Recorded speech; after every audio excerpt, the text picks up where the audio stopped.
Welcome. In this video, I'll show you how to add product block in email here in Omnisend. All right, so first up, go ahead and open up your automation workflow or just email campaign. Okay, but for this example, I'm just going to be using automation right here.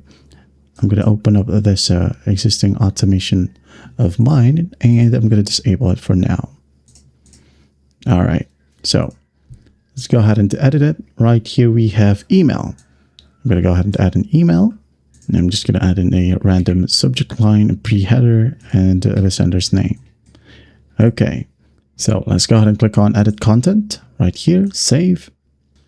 Now what we'll do is just go ahead over to the left panel or at the top left, click on Add Elements right here, and you should be able to see a ton of options, okay? Like Product Recommender, which can dynamically generate product suggestions, okay? And product listing right here. I think before we had a product picker, and now you have order details, ordered products, order total, abandoned products, okay? So we have these two options for now.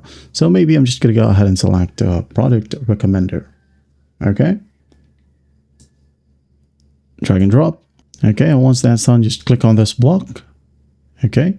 And you'll be landed to the product recommender, okay? Choose, you can see this block, all contacts or custom contacts, product to recommend your best selling products, or you have a ton of options right here, like most viewed products, recently added, and best selling products. Okay, just basically select one and maybe the range, maybe like best selling products within the last 12 months at a price from maybe 5,000. Okay, and a fallback option is only the recently added products. Okay, you have the layout type here as well. You can go ahead and change this one if you want to.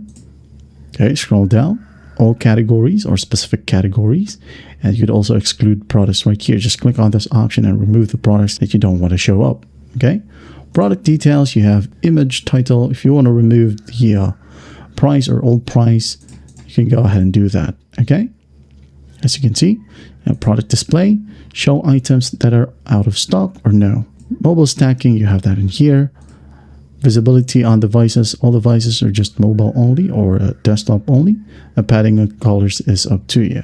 And once that's done, you can now go ahead and click on Finish Editing and you're good to go. All right. I hope this video helps and I'll see you in the next one.